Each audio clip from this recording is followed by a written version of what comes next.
Okay. Hello, everyone. I'm Lindley Bilby and I manage a program called Blood Matters in Victoria, Australia. The program aims to support and enhance best practice in patient blood management and the stewardship of blood and blood products to improve patient outcomes.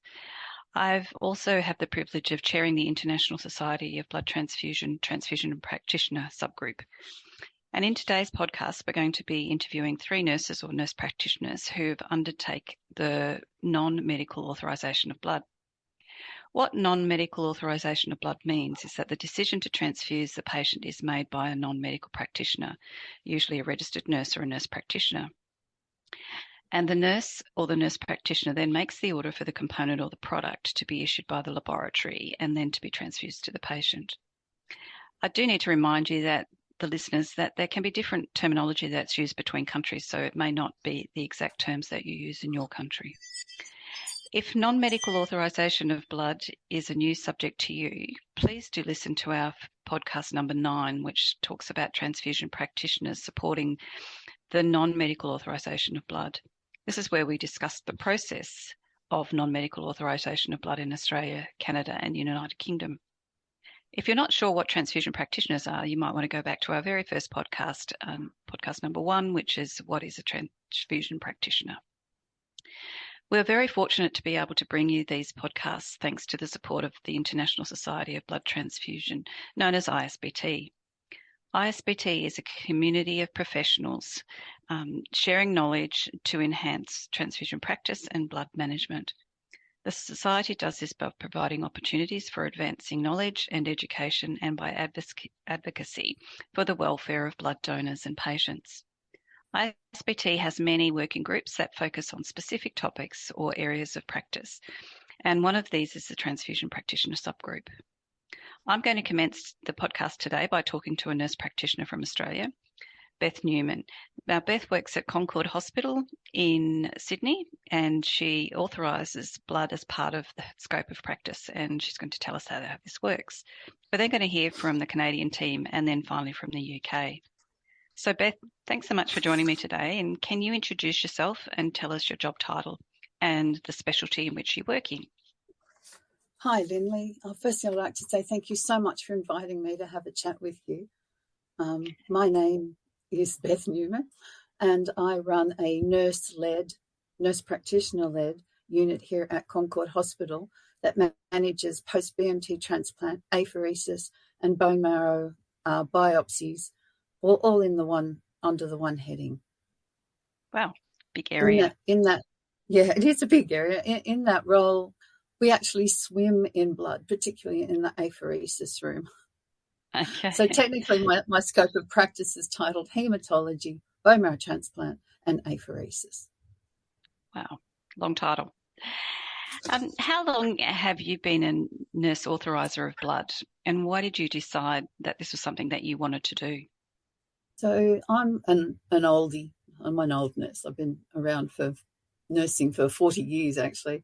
But in 2000 I came back to work after my littlies they were 5, 3 and 1 at the time. And I started work in a haematology ward at Liverpool Hospital. And it was eye-opening because previous to that I was an operating suite nurse. I used to hand instruments to surgeons all the time. And of course you can imagine the blood in there. But when I started work in haematology, it was amazing.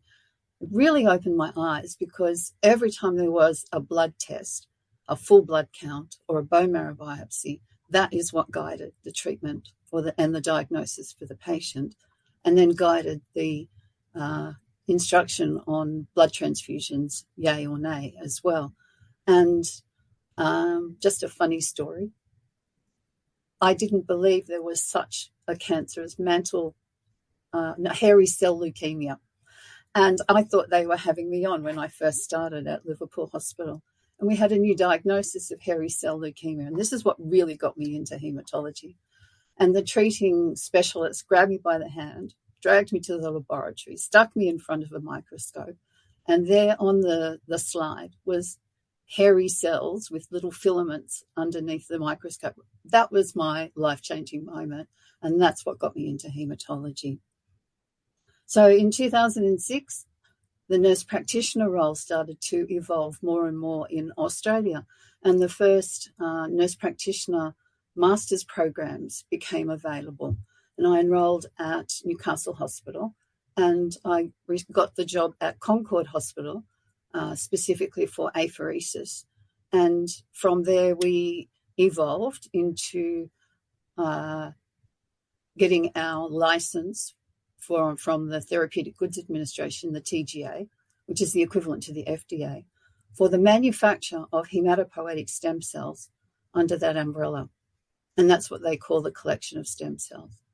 But aside from that, the apheresis unit is a great environment for a nurse practitioner to evolve because of the necessity to prescribe bloods, because of the procedures that we do, such as therapeutic plasma exchange, where we're pulling off up to 6 litres of plasma and needing to replace with blood products, or red blood cell exchanges, which requires 12 plus units of packed cells, or reviewing the patient post bone marrow transplant and deciding whether they need a platelet transfusion.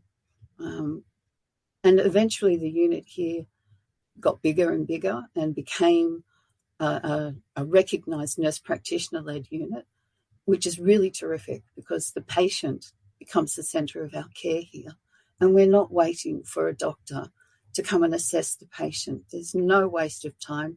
The patient's anxiety is reduced and treatment comes along very quickly. Excellent.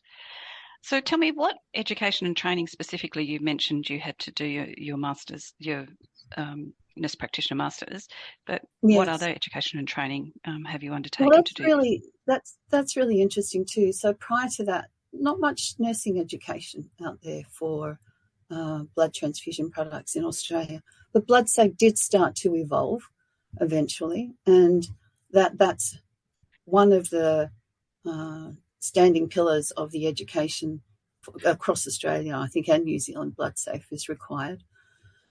And then there's all the PBMs, the patient blood management tools that were available to use. But back pre-2010, there was not much.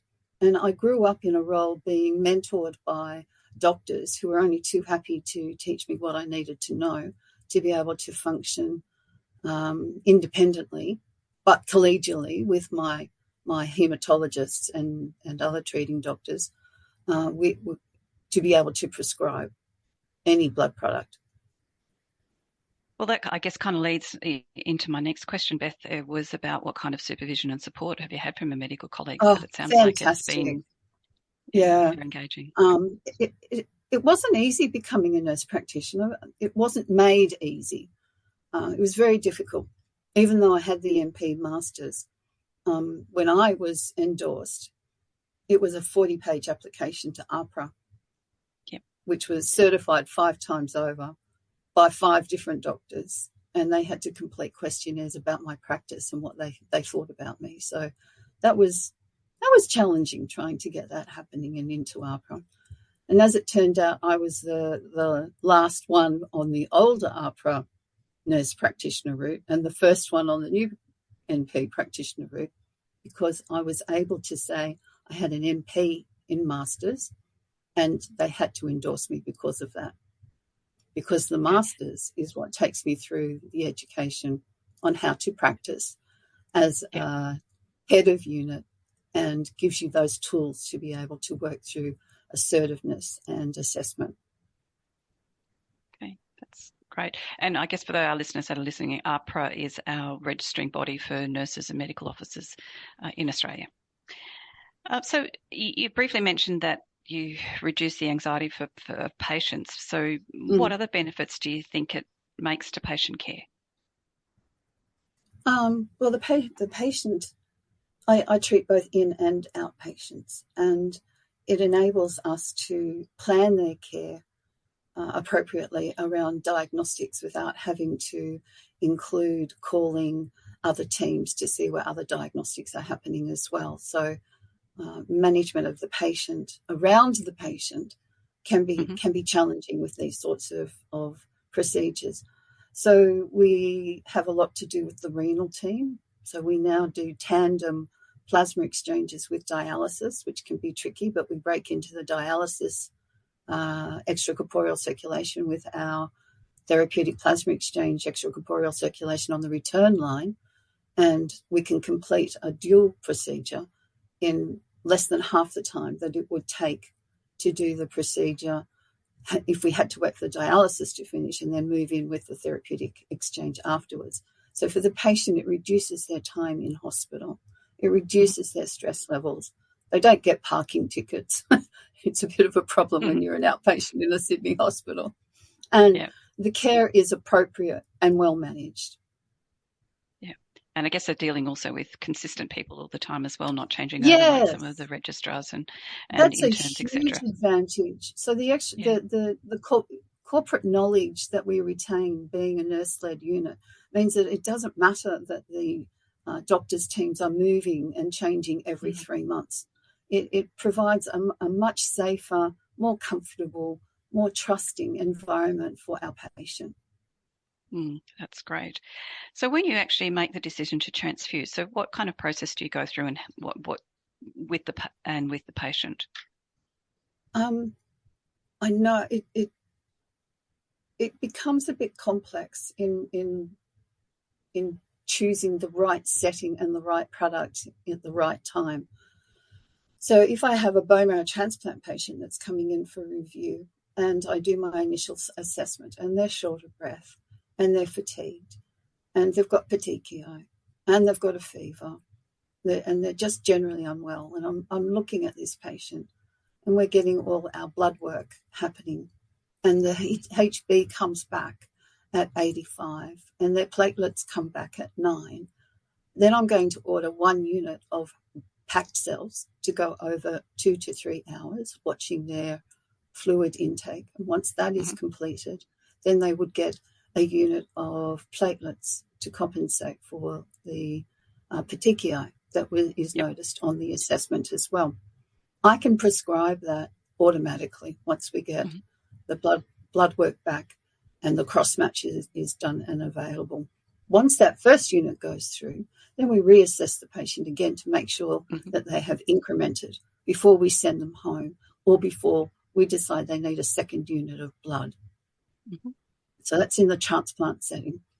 In the apheresis setting, I have patients from multiple specialties that come in, and this is where we actually swim in blood all day long. So the most common blood product I prescribe is 4% Albumex, but we're moving over to 5% Alburex very shortly, in line with international standards.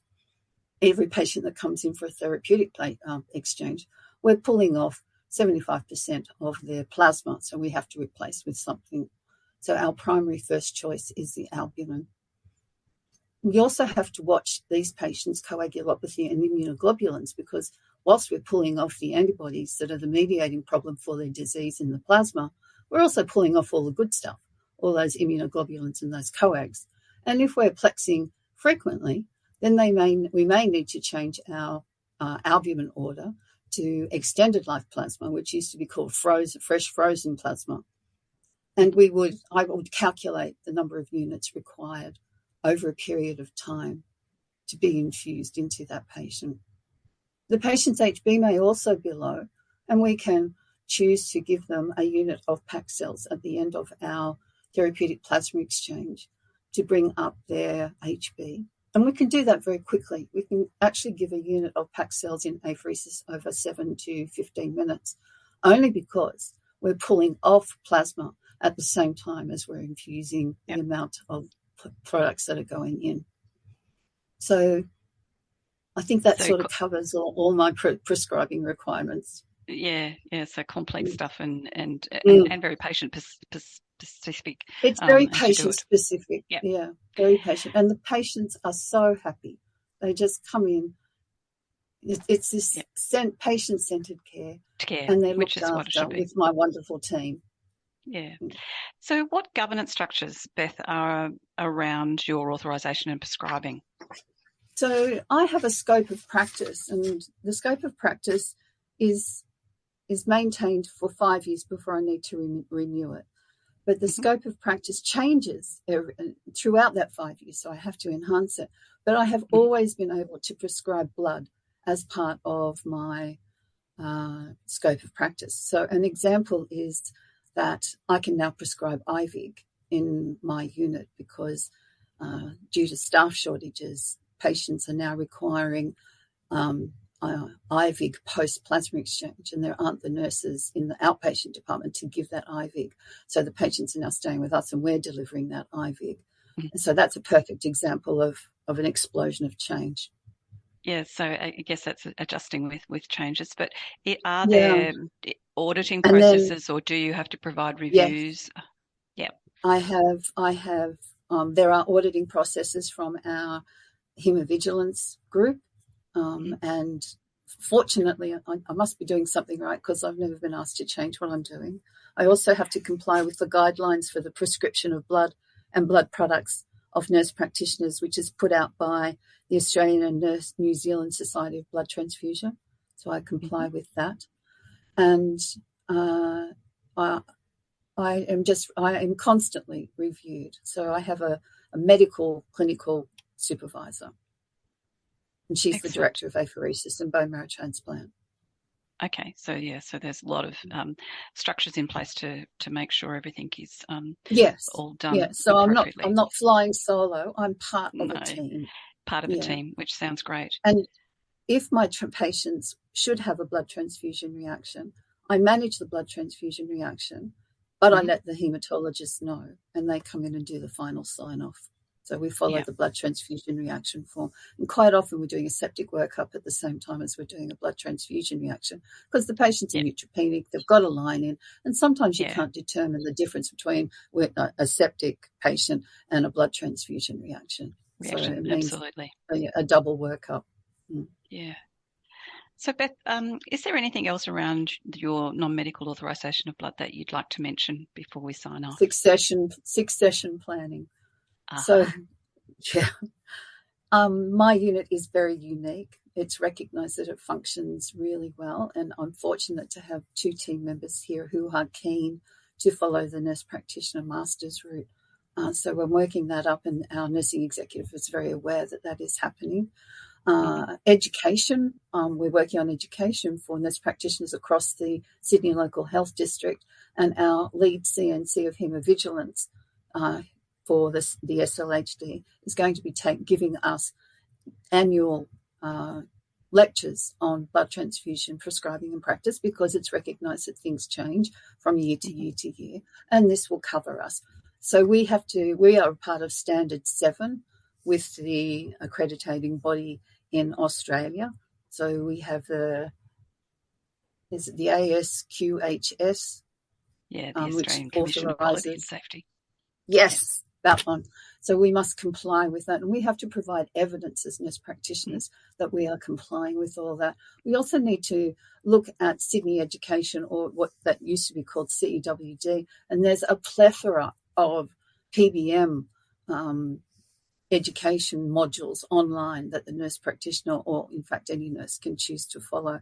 I think mandating certain education policies and therefore the following education is important in this era of nurse practitioner prescribing, simply because we need to maintain it and prove to our medical colleagues that we are indeed capable, if not more capable, than maintaining their patient care in specialist services.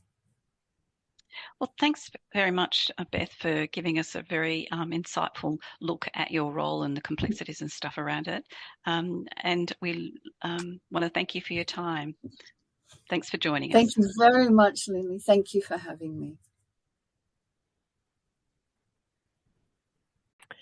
Hello, my name is Claire O'Reilly and I am transfusion safety nurse clinician at British Columbia Children's and Women's Hospital. I'm talking today with a nurse practitioner from Canada who authorizes blood to be given to patients and how it works into their scope of practice. So, Juliana, can you please introduce yourself and tell us about your job title and where your specialty? Thanks. Yes. Thanks for having me. My name is Juliana Roden, and I am a pediatric nurse practitioner at BC Children's Hospital. And I specifically work in the oncology BMT department within the hospital here. Okay, thanks, Juliana. So, how long have you been a nurse authorizer of blood, and why did you decide that this was something you wanted to incorporate into your practice? I started as an NP in BC in 2007 is when I was licensed, but I don't think NPs were authorized to prescribe blood until several years later. And I did try to look this up prior to this, but I couldn't actually find the year that we were first allowed to prescribe blood products.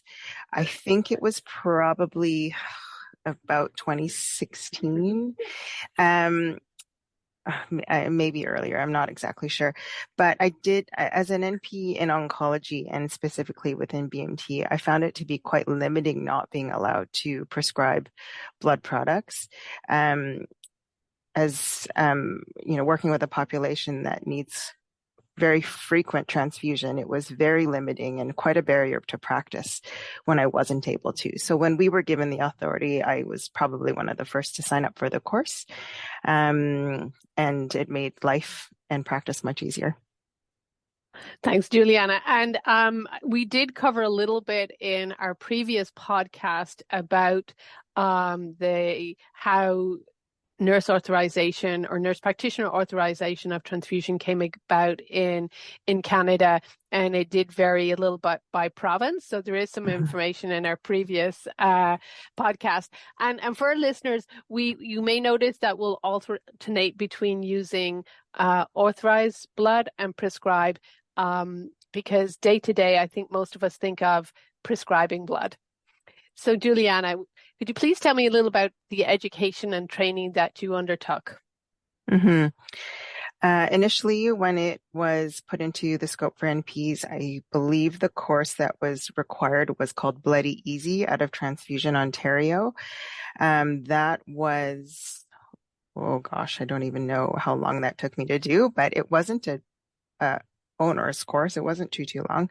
And now I know the requirement is actually different. It is I think the requirement officially is still Bloody Easy, but we are provided a transfusion boot camp through the health authority here. So we undergo a 3-day course to be able to be authorized to order blood products. Thanks, Juliana. Could you just share a little bit about supervision and support that you've had from your medical colleagues? Officially in BC, when we are prescribing blood products, we are autonomous practitioners who are responsible for our own ordering practices. But I say that as an NP who is lucky enough to work within a hospital acute care environment with a hugely supportive medical team around me. So I have the support of many physician colleagues who, if I'm confused or unsure about what to order, dosages, then I have a number of people I can run things by. I feel like you said support and then something else. Well, I said supervision and support because yes. I was thinking of that sort of as autonomous practitioners. It's not necessarily supervision, but it's working within a team and having support. So yes. Yeah, and I do, and supervision is not something that is implied by anybody, but it definitely exists, and I'm really happy to have it because it's quite a team environment that I work within. I'm not sure if that's the same for everybody. We are lucky. We have a great team here at Children's and Women's. What benefits do you think it makes to the patient care for the patients you take care of? Yeah, I am the only NP in BMT, and I work just in BMT. I say oncology, and many of the patients I work with are oncology and hematology. But in BMT, we probably transplant about 20 patients per year. And so we get to know our families really well. I get to know their cases very well. And I think being able to authorize blood products for this small cohort of patients has really improved their continuity of care. And just having that one person who knows them very well, who can be available and make sure that their stays in outpatient clinic aren't too long because I can anticipate the need that they have. It has really improved quality of care for these Thank you, patients. Juliana. And I'll just point out for listeners that here in British Columbia and in Canada, the transfusion medicine departments issue blood components and products. So you prescribe both components and products like IVIG. Is this correct? Yeah. Just there are some differences. When making the decision to transfuse, can you outline the process that you go through in making this decision? Yeah, and one of the benefits of getting to know patients really well is having good lines of communication between myself and families. So a lot of the times, parents will give me a heads up that they're not feeling that well, that they're fatigued. Many times in this department, patients and families are very aware that they need a transfusion before we get any lab work back. So often I kind of have a feeling, or parents kind of have a feeling that they're going to need a transfusion. But usually what will happen is they will come to their clinic appointment, and I will assess them and they will have their labs drawn. And and generally speaking, you can tell when they're coming in if they do need a blood transfusion. They're pale, they're fatigued, low energy.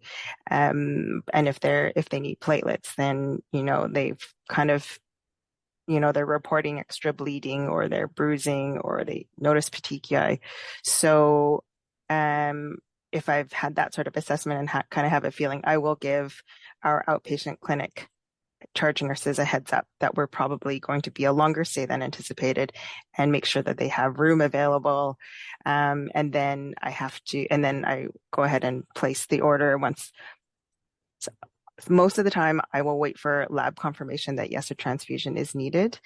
I generally abide by the Children's Oncology Group guidelines, which will give us a threshold of about 70 grams per liter for hemoglobin, and less than 10, and no signs of bleeding for platelets, times 10 to the ninth per liter. And then we make the clinical decision to order whatever product they need. And then there's a lot of communication that needs to happen to make sure that it happens.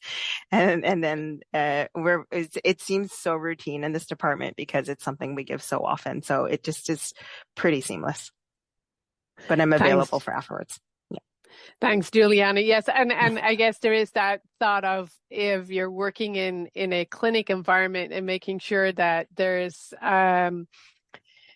room for additional time for transfusions. Mm-hmm. Yes. So that's in addition to sort of simply ordering blood. Thank you. I'm very involved in the coordination of how it happens as well. Yes. What governance structures are in place around prescribing blood?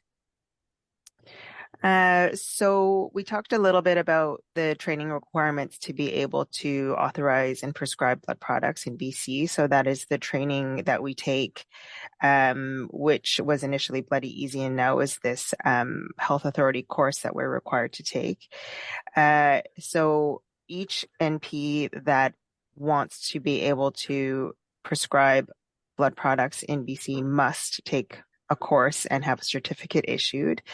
I believe that this is monitored by each department's, health authority and hospital practice lead director.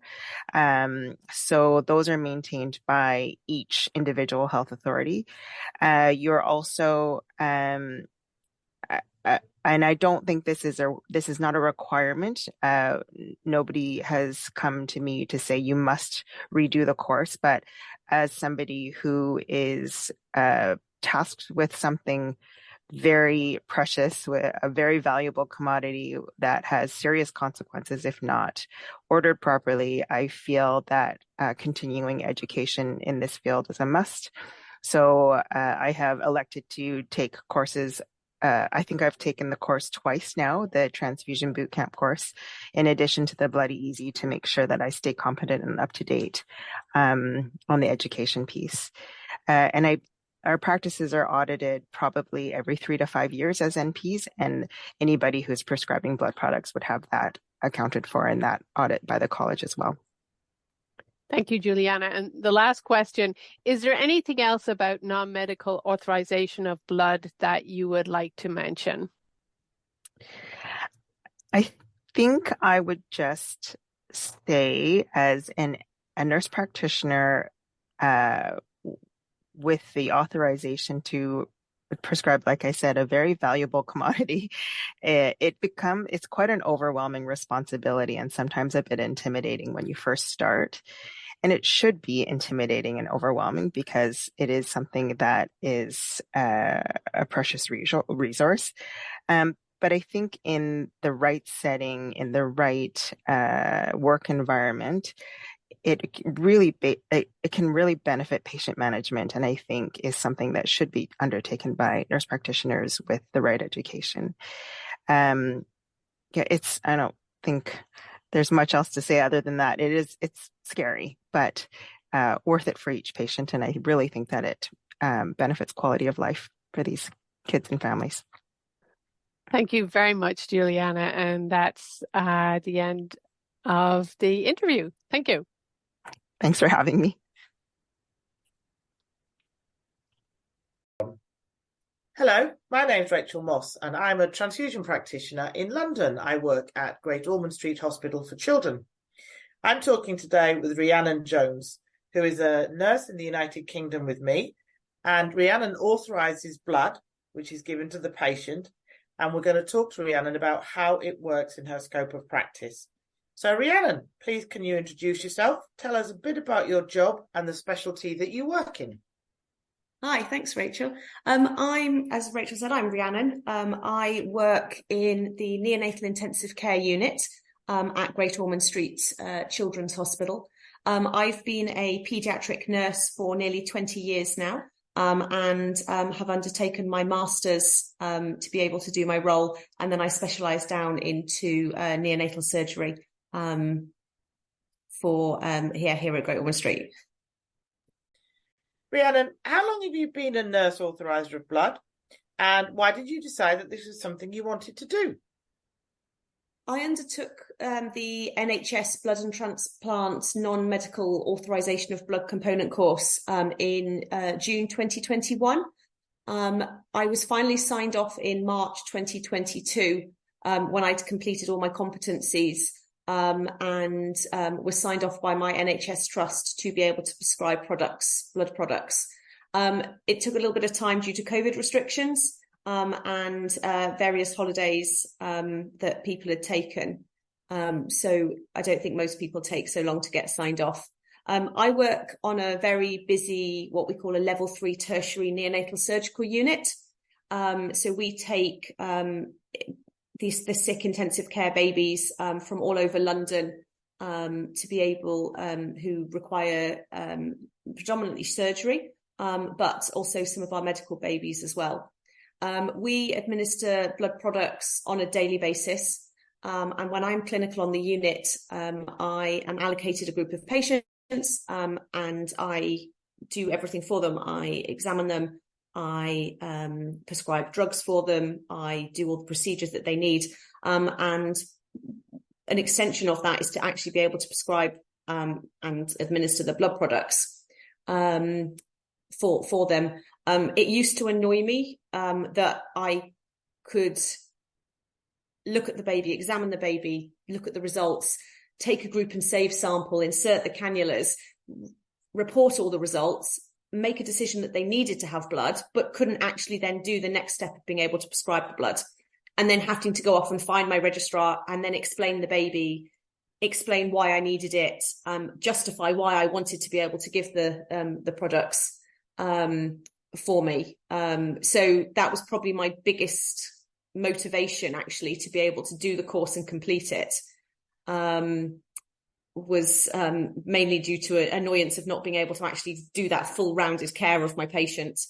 So I sat down with my neonatal consultant, who's my supervisor.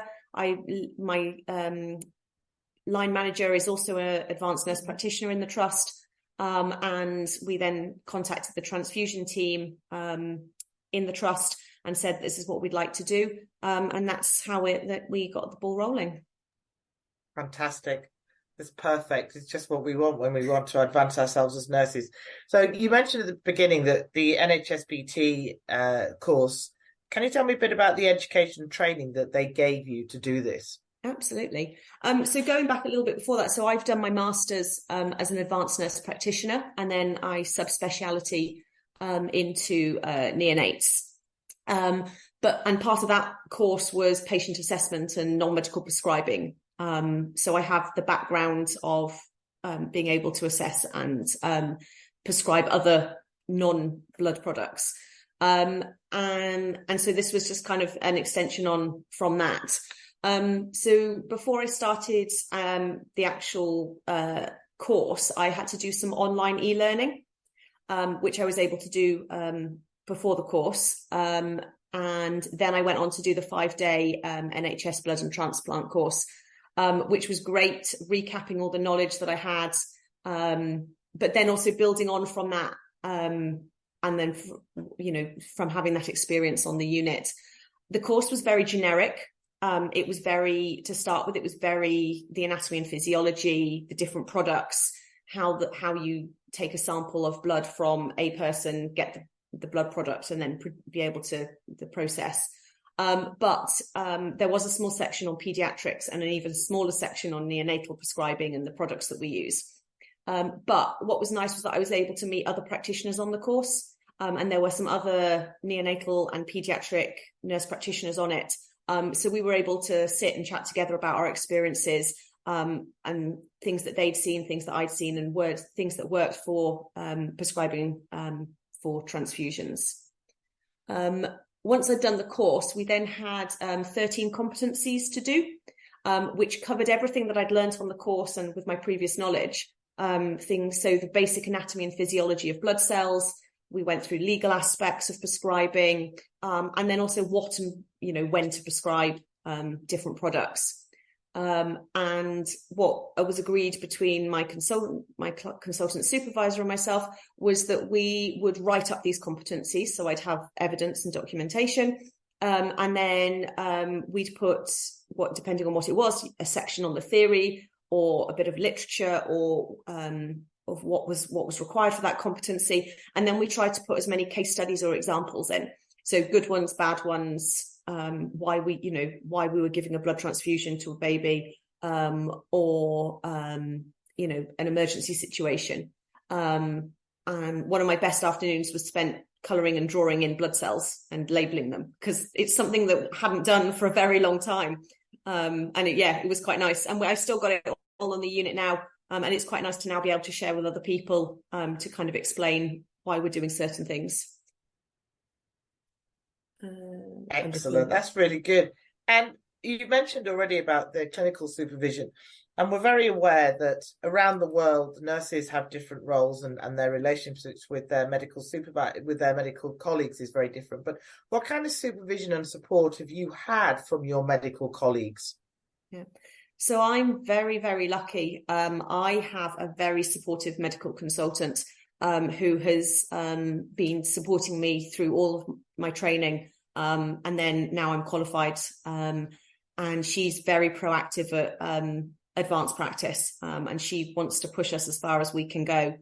I also, as I said, have a very good line manager who's an advanced nurse practitioner, and again, she has supported me through the whole process and the practicalities of it.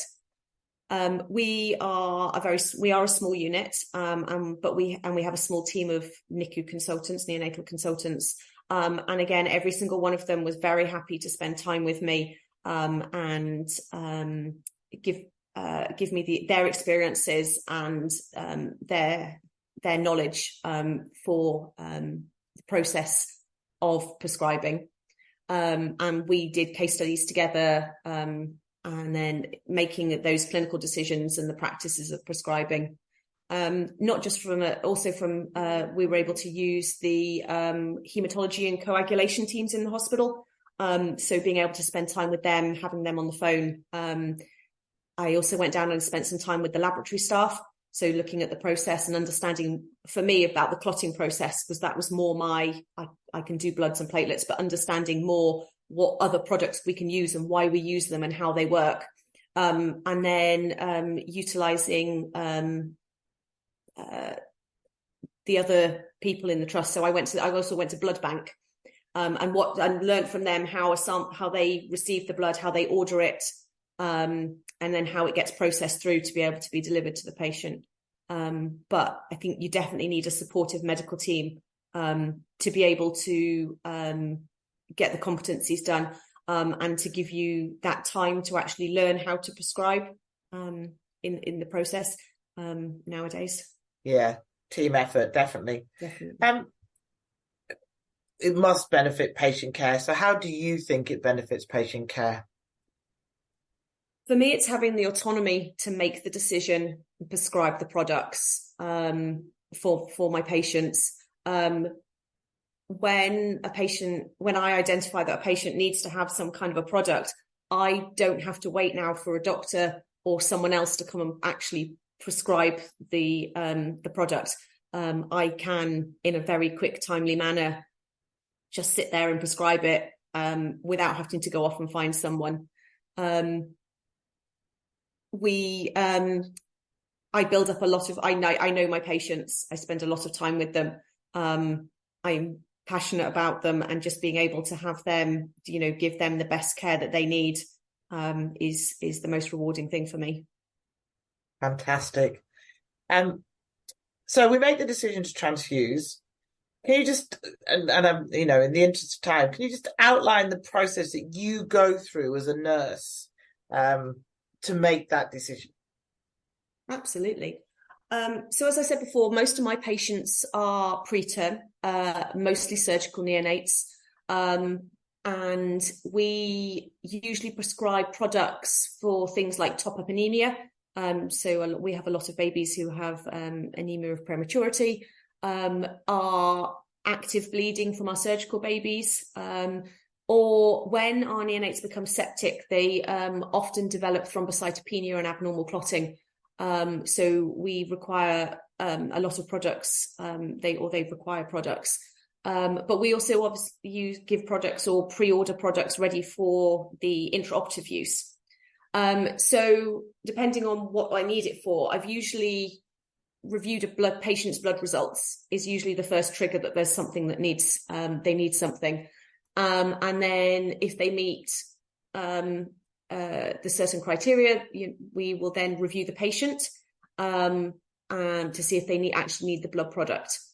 So examine the patient, observe the actual blood trends. So what is, is this a random result or is it a true result? And then also review the ventilation they're on, how much oxygen they're in, and then make a decision on, are they actively bleeding? Do they have sepsis? So kind of preempting is this something that's going to be able to improve itself, or are we actually going to have to step in with a transfusion? We have very lucky, we have an electronic prescribing system in our trust.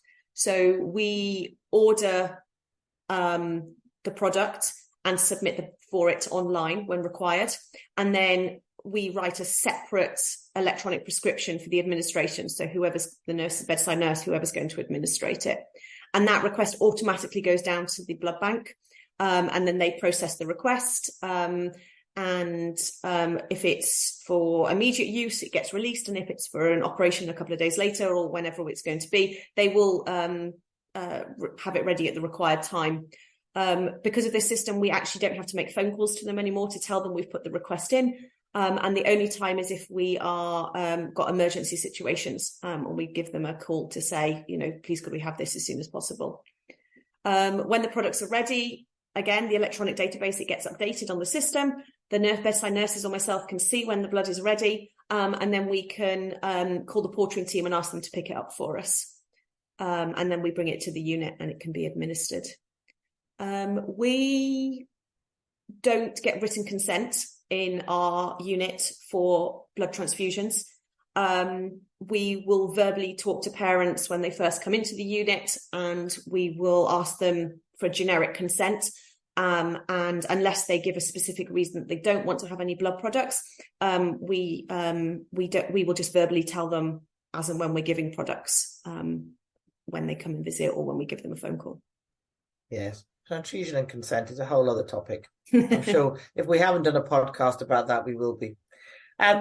So we have lots of nurses at Great Ormond Street. I'm talking to you because I think I like what you do on NICU. So are you aware of the governance structures that we have in place? I mean, we have some that, from my point of view as a transfusion practitioner, is there, from your point of view as the practicing nurse? Yeah, so as I said, I'm supervised. I'm a member of the Nursing Midwifery Council. So whilst they don't have specific guidance on non-medical prescribing of blood products, or in fact non-medical prescribing, I still have their standards to uphold. From a trust point of view, I obviously have to work within what my job description and what I have been allowed to do. So I am allowed to prescribe blood products on the NICU. I don't prescribe blood products for any of the other patients, or if my patient has been discharged from the NICU, that has to go to their appropriate team.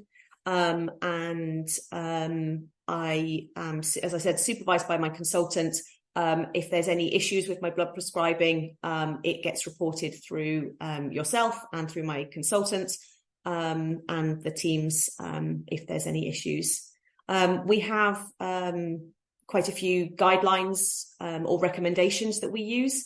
So we have a very specific NICU guidelines that we have built as a trust that is used for all our neonates if it's appropriate. So red blood cells, platelets, we do double exchange transfusions. So we have they're in place for me to follow. And then I obviously have to follow all the national guidelines and the recommendations as well that are out there for us to follow. And as you and I have discussed before, part of the trust governance is that we catch up every 3 years and absolutely have a catch up. But I think I'll just say we don't do that with all our blood authorizers. But anyway, as long as you're a nurse, it's the nurses, not the doctors. But that's another discussion. So I meet my line manager officially once a year, and we have to discuss all my prescribing practices. So we do drugs and blood, because that's what I do. And then I have every 2 years I complete e-learning as per the trust recommendation or guidelines, and then meet with you every 3 years. But we get regular emails sent out as and when things get updated, or if you see something, we regularly speak on this on neonatal prescribing and the products if it is needed. So I think Rhiannon, it's been fascinating just going through the process, and I'm a huge advocate of nurse prescribing, and I think many of us are in the transfusion world. So the final question, is there anything about non-medical authorization of blood, we're not allowed to call it prescribing because it's not in the British National Formulary, that you just want to throw in at the end of this podcast? Anything that you can think of that would be useful for listeners who perhaps don't do this but are looking at it within their own country or organization? I would say definitely use your specialist teams and the laboratory staff.